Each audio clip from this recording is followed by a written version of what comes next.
Celui qui n'a pas donné la dot ne peut pas avoir des relations sexuelles. Celui qu'on n'a pas béni par les hommes de Dieu ne peut pas avoir des relations sexuelles. Tu es dans le péché, tu vas rentrer sous le joug. Tu es en train déjà de rentrer sous le joug.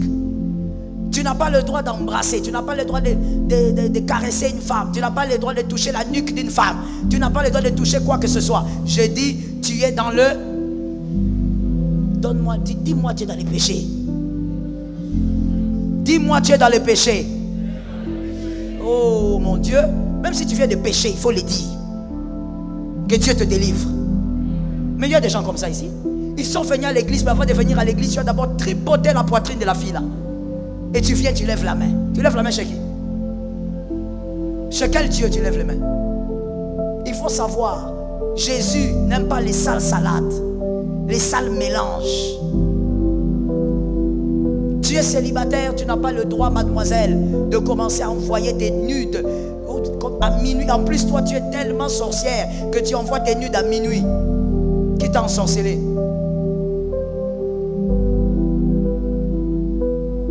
Le monsieur là, je ne peux même pas l'appeler ton fiancé. Parce qu'un fiancé, c'est une personne avec qui la famille est au courant, la famille connaît l'histoire, la famille a accepté que oui, évoluer ensemble. Et donc toute la famille, même si on vous voit quelque part, on sait que vous êtes ensemble, mais vous n'avez pas encore doté. C'est celui-là le fiancé. Mais toi, ce n'est pas un fiancé. C'est un... Je cherche le nom. C'est un avenir. Tellement que tu as cherché tous les mots pour combler ton péché, tu n'as pas trouvé, c'est un avenir. Aujourd'hui, on a même d'autres termes, proposant. Je ne sais pas d'où ça vient. Proposant. Tu en as combien? Des proposants. Parce que proposant, on peut en avoir même 15. On n'est pas en relation. Proposant, il te propose. On peut te proposer même en sortant de l'église ici. Tu montes dans les taxis, on te propose encore. Tu ne peux pas avoir des relations sexuelles avec quelqu'un qui n'a pas doté et on n'a pas béni par les hommes de Dieu. Vous êtes dans les péchés, vous rentrez sous le joug. Les 1 mois de prière qu'on a fait pour vous, c'est tombé dans l'eau. Je dis une chose, embrasser c'est la sexualité. Si on t'avait dit par quelqu'un que embrasser c'est pas la sexualité et que ce n'est pas un péché, parce qu'il faut comprendre la définition du péché. Le péché c'est la transgression à la loi. C'est ça un péché. Quand tu transgresses la loi, c'est ce qu'on dit, tu tombes dans le péché. On va lire 1 Corinthiens 6, 18. 1 Corinthiens 6, 18. À la gauche ici, vous allez lire ça. C'est vous qui allez lire 1 Corinthiens 6, 18. Donc trouvez le verset. Si vous avez trouvé, dites-moi que vous avez trouvé. 1 Corinthiens 6, 18. Vous l'avez trouvé? On y va alors. 1, 2, 3. 1, 2, 3. Allez-y. 1, 2, 3.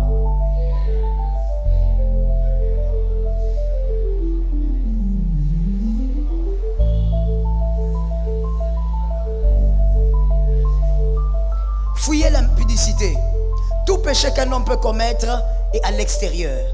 Mais l'impudicité est... Vous péchez contre votre propre corps. Fouillez l'impudicité donc. C'est déjà une loi. Celui qui transgresse donc pêche. Alors, puisqu'avec les célibataires, ils aiment bien cette phrase-là. C'est pourquoi je commence avec vous. Je disais... Il y a les célibataires qui aiment dire, montrez-nous que dans la Bible, embrasser est un péché. Moi, je veux seulement vous dire des choses de manière simple.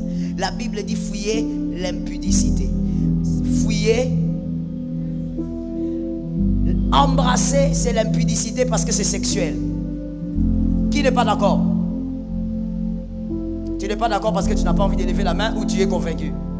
Parce que je peux te démontrer ça tout de suite ici. Moi, j'aime les démonstrations. Je prends une fille là-bas, je vous dis embrassez-vous ici. Si c'est seulement une salutation d'amour, une salutation entre frères et sœurs, embrassez-vous. Ça fait partie de la sexualité. C'est ce qu'on appelle en français les préliminaires.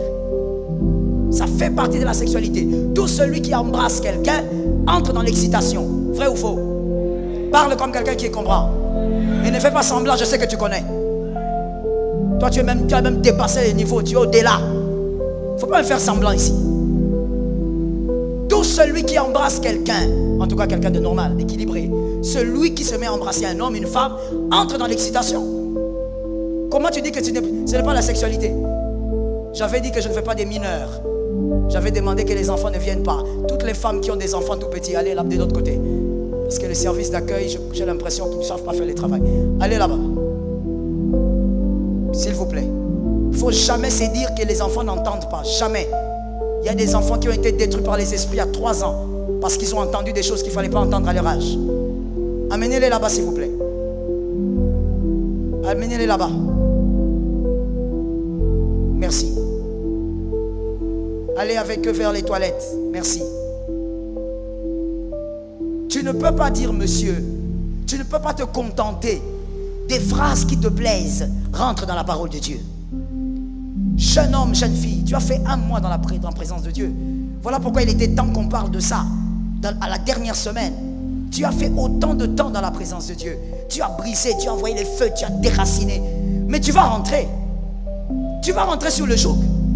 Parce que toi, tu n'as pas encore compris qu'embrasser cette fille-là, c'est la sexualité, c'est un péché. Le diable va te récupérer.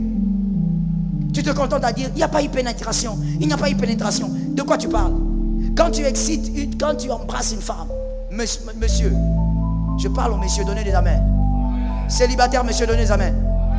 Quand tu embrasses une femme, monsieur, tu embrasses pendant même combien de minutes on met? Combien? Les professionnels sont là-bas. Il a dit 30 minutes. 30 minutes, papa. Tu es sorcier? Ce n'est pas possible. 30 minutes d'embrassade. Heavenly God, Father in heaven. Si tu embrasses une femme pendant 3 secondes, 4 secondes, ou même 5, ton pantalon est toujours bien. Il ne faut pas regarder en bas, c'est moi qui prêche ici. C'est pourquoi on a demandé aux enfants de ne pas venir.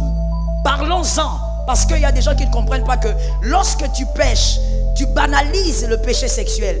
Tu vas rentrer là-bas. Et l'apôtre Paul dit clairement, tous les péchés que vous faites, mentir, voler, hypocrisie, voler l'argent de l'État, tout ça, c'est en dehors du corps. Une manière de dire que le péché sexuel est grave. Ça te condamne. Toi, tu dis que ce n'est pas le sexe. Ce n'est pas le sexe. Maintenant, pourquoi quand tu embrasses là, ton pantalon n'est plus calme? Comme s'il y avait le volcan dedans. Pourquoi? Ce n'est pas le sexe. Tu devrais être calme comme quelqu'un qui va au ciel. Tu n'es pas calme. Pourquoi? Parce que c'est le processus. Ce sont les préliminaires. Ça vous amène au péché sexuel. Il faut arrêter de réfléchir comme... Même les païens ne réfléchissent pas comme ça. Parce que même si je fais entrer un païen, un vrai, et quelqu'un même qui me dit, moi je n'aime pas les églises, je lui donne le micro, je lui demande, est-ce qu'embrasser c'est la sexualité? Il va me dire oui. Mais vous les chrétiens, comme vous voulez vous plaire dans le mal, comme vous voulez satisfaire les désirs de la chair, vous commencez à trouver des versets. Vous cherchez des versets diaboliques. Montrez-nous dans la Bible. Mais voilà, je te montre dans la Bible que c'est l'impudicité. Beaucoup de célibataires après des mois de prière. Et vous vous posez la question, mais pourquoi dans les églises, les jeunes filles tombent beaucoup? Mais elles tombent beaucoup parce qu'elles se font tripoter. Elles rentrent sous les jougs tout le temps. Est-ce que je peux parler? On est venu ici pour que je parle ou pas? Alors je repose la question, est-ce que je peux parler? Là, je suis en train de parler aux célibataires. Mais mademoiselle, je veux dire ici, si ça te choque, c'est très bien. Parce que des fois, le choc grille un peu le changement. Il y a célibataire et célibataire. C'est-à-dire, une fille de 15 ans, elle est célibataire ou pas? Oui? Oui. Et puis elle est mineure. Hein? Une fille de 20 ans qui n'est pas mariée, elle est célibataire. Mais toi maintenant, quand tu commences déjà à aller à l'âge de Jésus, tu commences déjà à 30 ans. Maman, tu es une célibataire compliquée. Ça veut dire que tu dois te respecter même. 30 ans au-dessus, tu es une célibataire compliquée. C'est-à-dire que tu dois avoir honte de te déshabiller devant un homme qui n'est pas ton mari. Ça devrait te gêner. Que tu enlèves les habits comme ça, on voit ta poitrine, tout ça. Tu as déjà 35 ans. C'est compliqué à cet âge-là. Tu devrais avoir honte. Tu ne peux pas être à l'aise comme ça. Un mec, il vient là, il n'a donné ni dot, rien. On n'a pas béni. Et puis il vient, il commence à te déboutonner. Et toi, tu as plus de 35 ans, tu le regardes. Tu souris quoi? Tu devrais avoir la colère spirituelle. Donne-moi un amen normal. Il ne faut pas faire semblant. Tu devrais avoir une colère spirituelle. Que comment moi j'ai 30 ans et plus, les hommes veulent seulement me toucher, tripoter. Est-ce qu'ils ne peuvent pas m'épouser? Tu ne peux pas être à l'aise dans ça. Et puis quand vous terminez, tu t'habilles aussi comme une petite fille de 15 ans. Tu récupères les habits. À ton âge, vous savez, certains péchés, hein, il ne faut même pas demander au Seigneur. Il faut toi-même, tu regardes ton âge, tu refuses. J'entends 3 amens. Certains péchés, il ne faut même pas regarder, oh, il est écrit. Non, toi-même tu regardes à cet âge ici, que je commence à me faire déshabiller par un monsieur. Non, Seigneur, quel est mon mal vraiment? Pourquoi moi on ne me pousse pas? À moins que tu décides de rester sans te marier. Parce que de toutes les manières, la Bible aussi n'interdit pas de rester célibataire. Ce n'est pas un péché. L'apôtre Paul dit, si tu ne veux pas te marier, ne te marie pas, mais ne brûle pas en enfer. Alors laisse les sexes ailleurs. Reste droite et ne te marie pas. Ce n'est pas mauvais. Tout le monde n'est pas appelé à se marier. Mais tu ne peux pas commencer à te déshabiller à cet âge-là. Et cet homme-là aussi se déshabille. À un certain âge, c'est pas pour rien que Jésus a dit à Marie, il dit, femme, mon heure, je veux que tu le dises, ton frère ne connaît pas qu'il entende. Mon heure, c'est une manière de dire, dans la vie, chaque étape doit avoir ses fruits. Quand il dit mon heure, c'est-à-dire le temps de mon ministère. Chaque étape de la vie, chaque âge dans la vie, on ne doit pas, je ne dis pas qu'on doit faire les choses tous au même moment ou exactement au même âge. Ce n'est pas ce que j'ai dit. Mais j'ai dit seulement qu'à un moment donné, quand tu n'es plus ado, quand tu n'es plus préadolescent, quand tu deviens majeur, il y a des choses que tu dois vivre, tu ne dois pas vivre dans l'impudicité. Est-ce que quelqu'un m'entend bien? Vous savez, pour certaines personnes qui travaillent même dans les hôtels, hein, quand ils te voient sortir avec l'âge que tu as, hein frère, toute la barbe que tu as, ils te voient sortir à l'hôtel. Même les gens qui travaillent à l'hôtel secouent la tête. À ton âge, tu ne peux pas sortir de l'hôtel. Tu devrais sortir de ta maison. À ton âge, tu dois sortir de ta maison. Monsieur, à ton âge, vraiment, tu te caches pour toucher une femme. Non, certaines choses, il faut que ton cerveau rentre en place. Tu te dis, ce n'est pas normal. L'impudicité ramène beaucoup de célibataires sous le joug. Arrêtez aussi de commettre des impudicités virtuelles. Arrêtez. Le téléphone là, ça peut te servir à communiquer, mais ça peut aussi t'instruire. Au lieu que ça t'instruise, toi tu utilises ça maintenant pour des rapports sexuels virtuels. Mademoiselle, toi tu habites Pigeon, mais ta nudité est déjà arrivée à Djibouti. Ce qui quitte ton téléphone vers un autre n'est plus sous ton contrôle. Le monde aujourd'hui, c'est une grosse naïveté que de prendre ta nudité et d'envoyer ça par texto. Parce que tu ne sais pas là où ça va atterrir. Ça peut même atterrir dans les téléphones de ton papa. Aujourd'hui, tu prends le téléphone. Tu es en train d'avoir des relations sexuelles virtuelles avec ce monsieur-là, cet homme marié-là, avec ces célibataires. Vous êtes là en train de vous dire des choses. L'heure de la nuit, comme on l'a enseigné, je crois le lundi ou je ne sais plus. Comme on l'a enseigné, on a dit c'est la porte des bénédictions. Mais non, ma soeur, toi tu ne dors pas comme un hibou. Tu es réveillé. Pourquoi? Pour faire des choses sales. Sors de l'impudicité. Je disais, sors de l'impudicité. La nuit, c'est l'heure du sommeil et de la prière. Et de la méditation aussi, si vous voulez. Tu ne peux pas utiliser ton téléphone pour envoyer. Et puis, vous savez ce qui m'a toujours choqué. En tout cas, j'ai essayé de faire des analyses dessus. J'ai observé à plusieurs endroits, dans plusieurs pays différents. Je ne sais pas pourquoi, mais s'il vous plaît, c'est moi qui enseigne. Mais pour ça, je vais vous demander de me répondre.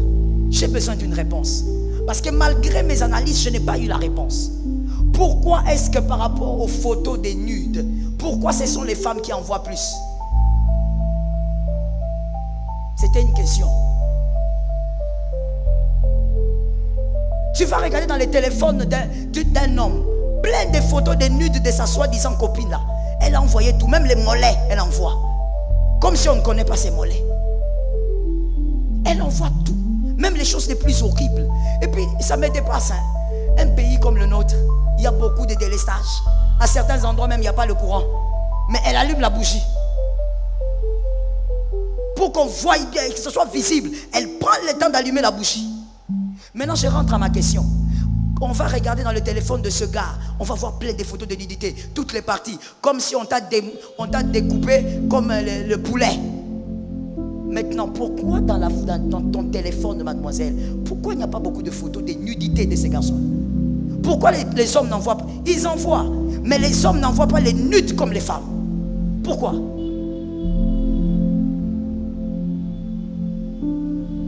C'est une question, hein? Tu refuses de me répondre ou tu n'as pas la réponse? Alors moi je crois que peut-être, je ne suis pas sûr, voilà pourquoi je t'ai posé la question. Peut-être c'est parce que finalement la femme est manipulable. On te manipule au point où on te dit, envoie-moi la photo. Si tu ne m'envoies pas, je vais mourir. Parce qu'avant de te connaître, il mourait. Oui, oui. Avant de te connaître, il était dans le coma. Quand il t'a connu, il est revenu. Avant de te connaître, il avait une vie.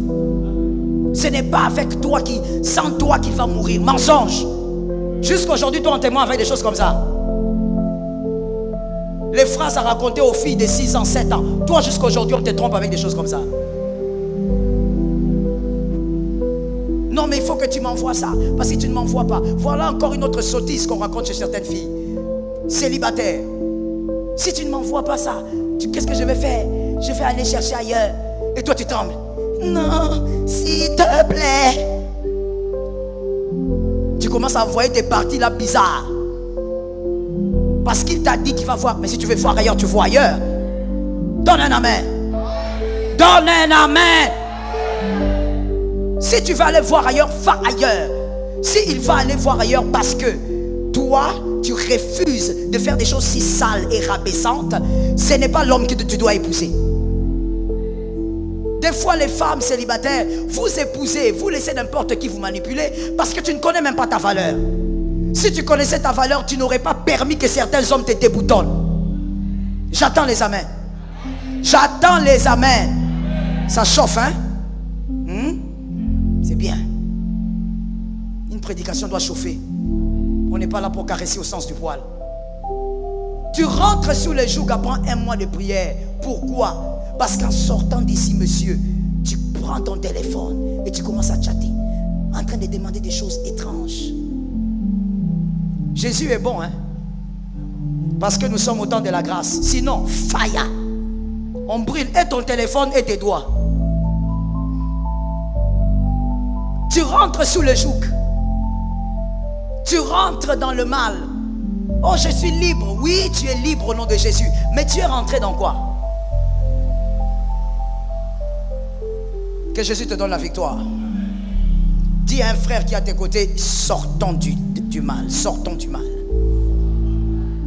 J'attends que tu localises quelqu'un d'autre, dis-lui, sortons du mal. Il y a des choses avec lesquelles dans la vie, mon frère, ma soeur, on ne négocie pas. Ça t'amène à la destruction, tu coupes ça. C'est comme ça que la Bible dit, si ta main t'amène au péché, tes yeux t'amènent au péché, arrache. La parole venait simplement dire, quand il y a quelque chose qui est toxique pour ta vie spirituelle, come on, sépare-toi. Si tu es sûr que cet homme-là, cette fille-là, c'est la femme que Dieu t'a donnée, tu lui dis en face, si tu es la femme que Dieu m'a donnée, tu ne peux pas m'amener au péché. Dieu ne peut pas donner quelque chose qui t'amène au péché. Si tu es donc la femme que Dieu m'a donnée, toi et moi, nous allons apprendre à nous compter. C'est tout. Et je l'ai déjà dit plusieurs fois, je pense. C'est pour ça que aujourd'hui, les mariages d'aujourd'hui, praise the Lord, Dieu m'a délivré des fêtes. Moi, je ne fais pas dans les fêtes des mariages. Donc, quand tu vas te marier, il ne faut pas attendre que je vienne. Hein. Je n'y fais pas. Parce que dans les fêtes des mariages aujourd'hui, les jeunes qui se marient, hein, Gerlin, les jeunes qui se marient, ils vont dans la fête. Depuis que vous êtes dans la fête, ça c'est l'homme et la femme. Hein. Et puis ils mettent ça sur les réseaux. Quand ils dansent, il est 23h. Minuit, je ne sais même pas pourquoi on fait ça ici à Kinshasa. On mange à minuit. Minuit, tout le monde va manger comme des sorciers. Qui sait s'il y a la sorcellerie dans cette nourriture-là? On ne sait pas. Mais écoutez, je vous dis, nous sommes, peut-être que dans les provinces on ne fait pas ça, je ne sais pas. Mais à Kinshasa, nous sommes parmi les rares capitales où on mange les fêtes. On mange à minuit. Ça ne se fait nulle part. Ailleurs, ça ne se fait pas. La fête commence même à 15h, à 16h, les gens mangent. Il faut éviter l'indigestion. Mais chez nous, à minuit, comme des sorciers. Et puis tu es là. Frère, donne-moi ton... Il n'y a pas de carnet, il faut avoir les carnets. Papa, donnez-moi votre carnet. Vous êtes là en train d'aller... La file pour aller manger. C'est l'assiette. Et des fois, il y a des mamans étranges. J'ai localisé ces mamans-là. C'est toujours des mamans. Aux autres, donc, Kenny, reste sur la file. La nourriture est là-bas, ça ne va pas fouiller. Mais souvent, ce sont les mamans. Elles te collent comme ça, derrière, comme ça, pour te pousser. Minuit, vous allez manger. Et quand elle va arriver là-bas, la montagne de Kilimandjaro qu'il y aura sur son assiette, tu vas te demander, elle va finir? Elle va finir. Zorobabel. Les lecteurs de la Bible ont entendu. Zorobabel, grande montagne, tu seras plani. Tu te donnes une maman, je te dis. Déjà dans la cinquantaine, il faut qu'elle gère quand même son alimentation. Non? Montagne. Et dans cette montagne-là, il y a la boule dedans. Minuit, quelle salade? Pondou. Minuit, les fêtes de Kinshasa.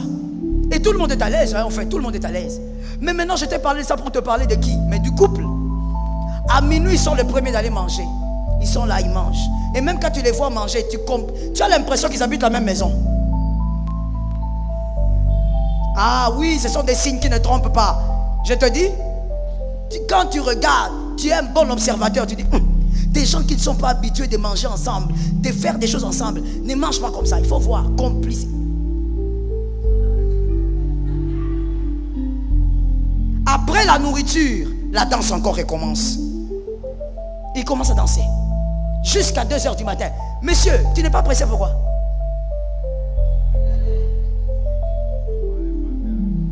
Tu n'es pas pressé? Tu n'es pas pressé, monsieur? Oh mon Dieu, la belle époque est partie. La belle époque est passée. Où les hommes comme ça, le marié, dans sa fête de mariage, il ne veut pas rester jusqu'à minuit. Des fois même il dérange son père, il dérange les parrains. Papa, nous on va partir. Il veut partir parce qu'il n'a pas encore touché. Il faut qu'il touche. Aujourd'hui, même le tatouage le plus enfoui de la femme, l'homme il connaît. Des fois même la femme dit, chérie je suis fatiguée, allons dormir. Oh pourquoi? Dansons. L'homme n'est pas pressé. Il t'a déjà consommé en ordre et en désordre. Toi-même, consommation, c'est petit. Ce n'est pas le mot qu'il faut. Il faut utiliser un autre mot pour expliquer combien il t'a consommé. Ça veut dire une orange. Il a essoré, il a essoré, il a essoré. Il n'y a plus rien. Dieu a créé ces moments-là. Le jour du mariage, la nuit là. Comme un moment de découverte. Même les mondes, le commun de mortels dit nuit de... C'est le moment de découverte. Toi, on va découvrir quoi? Je me rappelle d'un couple. Ce sont nos enfants spirituels. On fait comment? Quand ce sont les enfants spirituels, ce sont les enfants. Ils se sont mariés. Et comme je vous dis, nous, on ne va pas dans les fêtes. C'est pas possible. Avec notre agenda, c'est impossible. Et le matin, mon mari qui dit, bon, appelle un peu, comment ils vont? Moi, je dis à mon mari, laisse tomber. Il ne faut pas qu'on soit pressé. Ils vont bien. Dis non, mais chérie, écoute, il faut les appeler. Il faut demander à l'homme si ça a été. J'ai dit ça quoi? Là-bas, ça n'a pas été. C'est au-delà d'être quelque chose.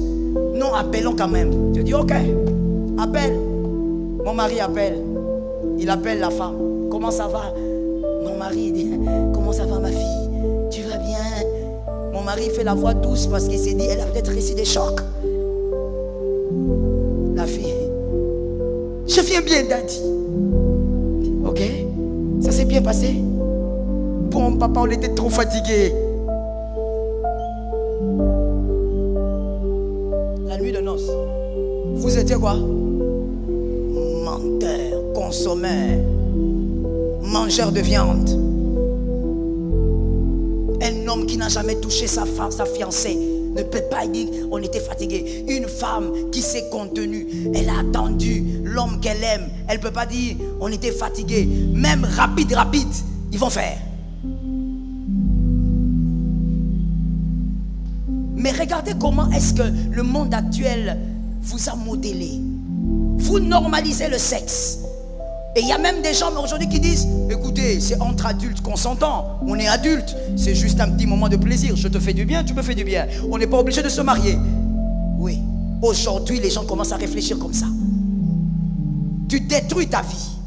Tu détruis ta spiritualité.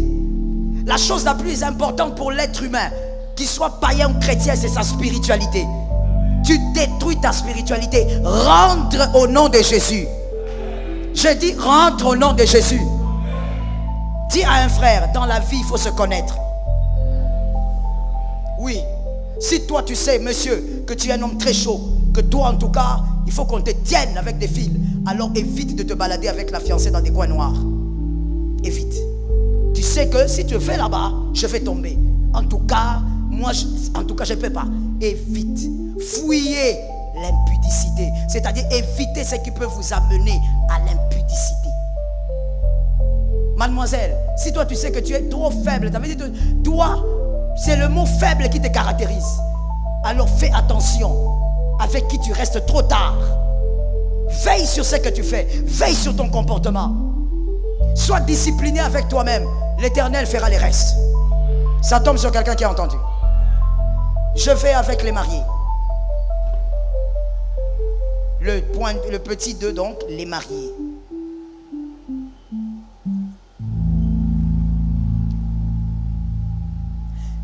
Les mariés, en parlant de la sexualité, parce que c'est de ça qu'il s'agit. Quel type de sexualité peut vous ramener sous le joug quand vous êtes mariés? Commençons de manière très claire. En ce qui concerne les mariés, la Bible ne donne pas une ou des positions idéales pour la sexualité. La Bible n'en parle pas de manière claire. Mais par contre, la Bible nous présente des choses à ne pas faire. Pourquoi? Parce que lorsqu'on est marié, vous devez être libéré de cette fausse pensée qui dit, parce qu'on est marié, tout est permis dans la sexualité. Tu es ma femme, tu es mon mari, donc tout on peut faire. Attention, lorsqu'on est marié, il y a des positions sexuelles qui sont des cultes à Lucifer. Ce sont des adorations à Lucifer. Quand vous le faites, pas tous, mais les démons viennent dans votre chambre et ils vous aident à célébrer Lucifer. Faites attention, il y a des positions sexuelles qu'un marié chrétien ne doit jamais commencer. Tu commences, tu auras le diable sur ta table demain. Est-ce que quelqu'un m'entend? Avant d'évoluer, je dis, si tu es une femme, tu as marié, tu as épousé un homme malheureusement qui n'est pas vraiment chrétien, ou encore un homme qui ne sait pas respecter les principes de Dieu, prie beaucoup pour lui. Tu dois te transformer en intercesseuse. Prie beaucoup pour lui, qu'il ne t'amène pas à commettre des pratiques qui en réalité est une adoration ou des adorations à Lucifer. Les positions amphériques, les positions sexuelles amphériques, diaboliques. Romains 1, 27. Romains 1, 27. Léonel, trouvez ça rapidement. Vous allez lire ça haute voix pour tous nos frères. Romains 1, 27. Il y a plusieurs positions amphériques dont la Bible parle, mais aujourd'hui on n'a pas le temps, on va juste prendre celui-là. Romains 1, 27.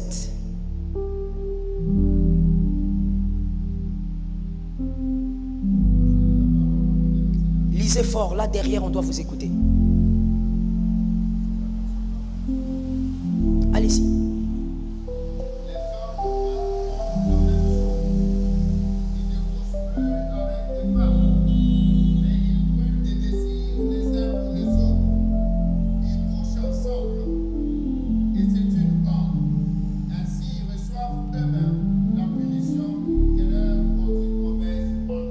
Amen.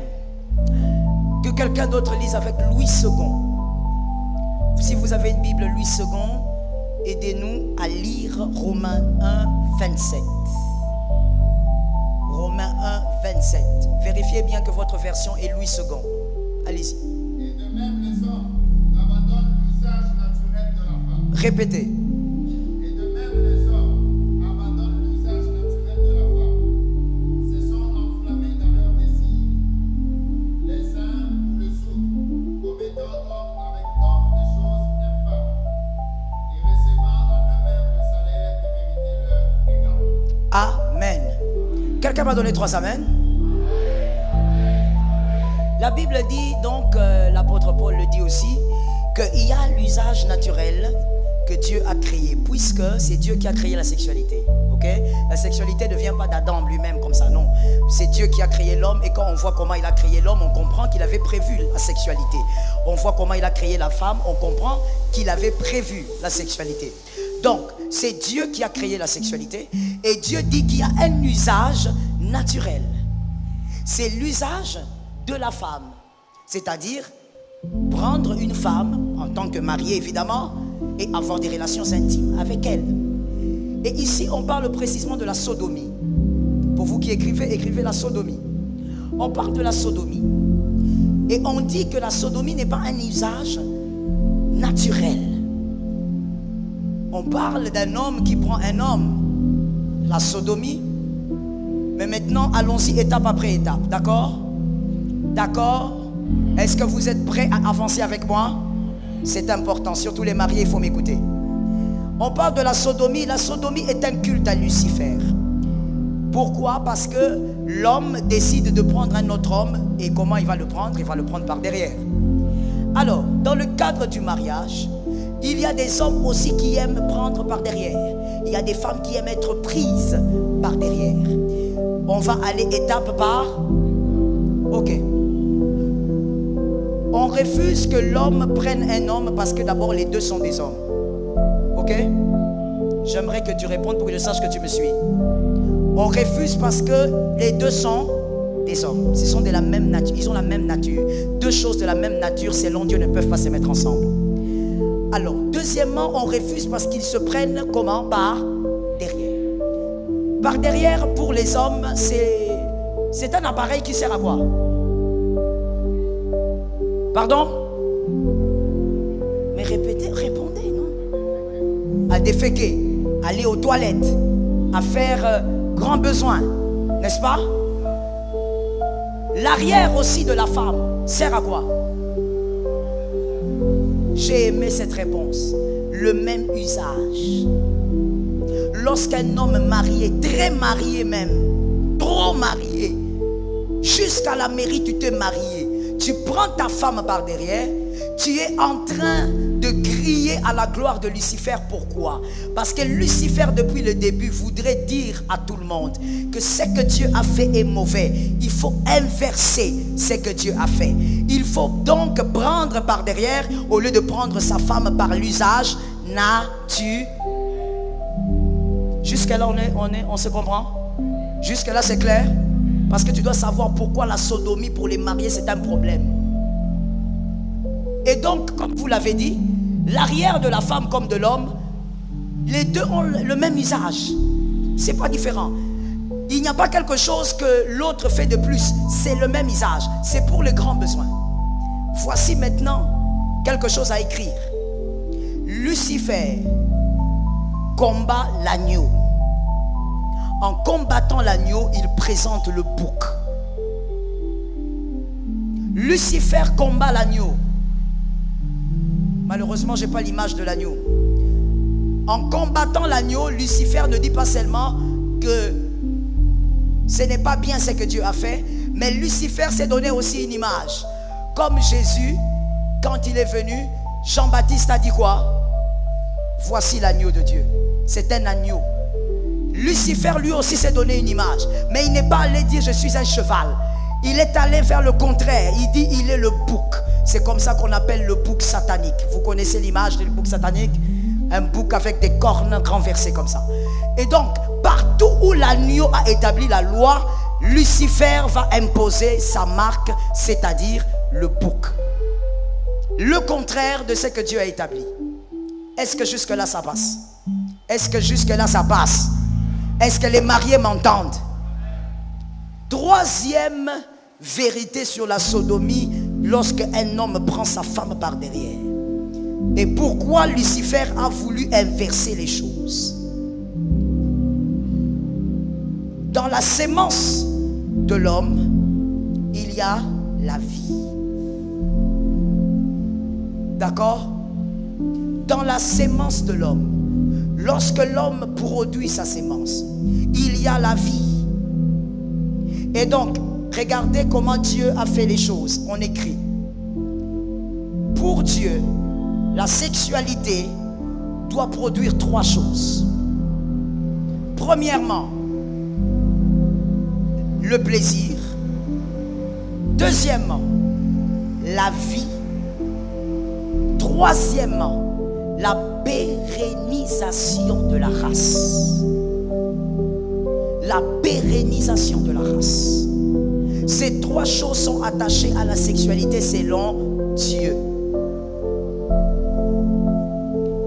Lorsqu'un homme a des relations intimes avec sa femme dans le mariage, lorsqu'il sécrète le liquide, ce n'est pas seulement parce qu'il a atteint l'orgasme, mais c'est parce que dans le fonctionnement de Dieu, il y a trois choses qui doivent se passer pendant les relations intimes entre le mari et sa femme.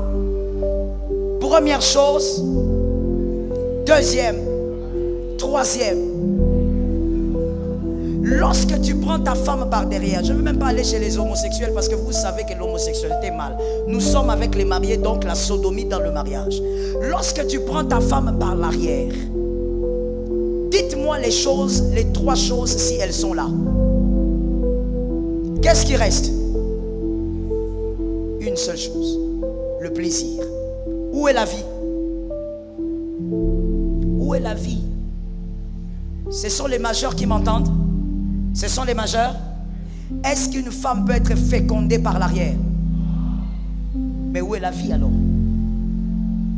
Vous avez tué la vie. Le bouc satanique. Le bouc satanique tue tout ce que Dieu crée. Lucifer. La troisième chose, c'était quoi? Est-ce que la race est pérennisée? Le bouc satanique, il ne doit pas pérenniser la race. Ça doit s'arrêter. Exactement comme l'homosexuel. Il y a seulement le plaisir. Et ça s'arrête là. Il n'y a pas de pérennisation de la race. Il n'y a pas de vie. Exactement comme un homme qui prend un homme. Et c'est la même chose qui se passe quand toi, monsieur, tu prends ta femme légitime par derrière. L'adoration à Lucifer.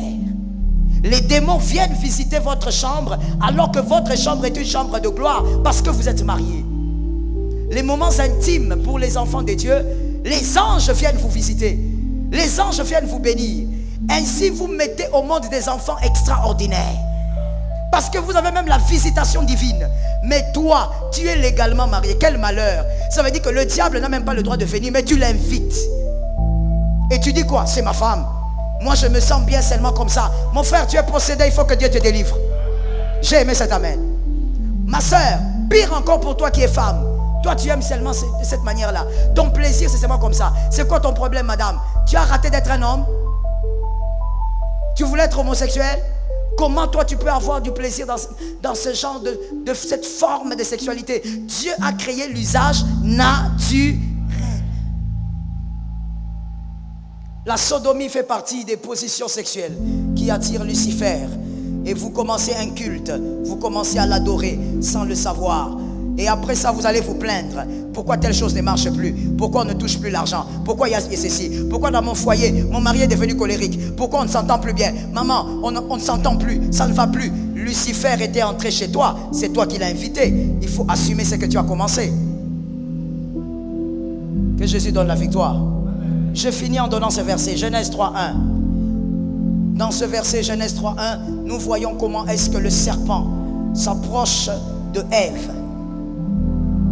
Lorsque le serpent s'approche de Ève, c'est toujours avec la motivation de détruire ce que Dieu a placé, de renverser ce que Dieu a placé. Par l'autorité du Saint-Esprit, je dis ceci ce soir.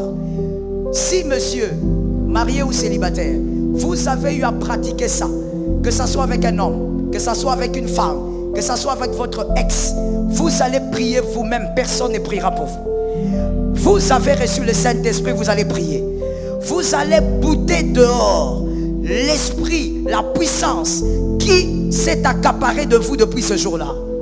Si vous êtes une femme et que vous avez eu à pratiquer cela, vous allez invoquer le feu de Dieu sur vous. Que l'Éternel vous délivre de toutes sortes de mal.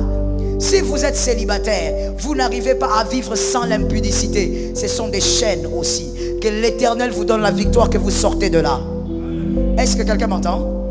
Quatrième requête. Si vous êtes marié et que vous avez constaté que votre mari aime ce genre de pratique, votre femme aime ce genre de pratique, vous allez déclarer le feu de Dieu qui délivre. Parce qu'il y a l'usage naturel à respecter. Et cinquième requête, vous allez déclarer pour qu'aucun de vos enfants ne vive ça. Qu'aucun de vos enfants ne tombe dans ce piège. Ce monde est tellement mauvais que les mauvaises compagnies corrompent le bonnes mœurs. Ton fils peut être bien éduqué, mais il a des amis pervers qui l'amènent dans la perversité. Tu vas déclarer ce soir qu'aucun de tes enfants ne doit subir ce genre de choses.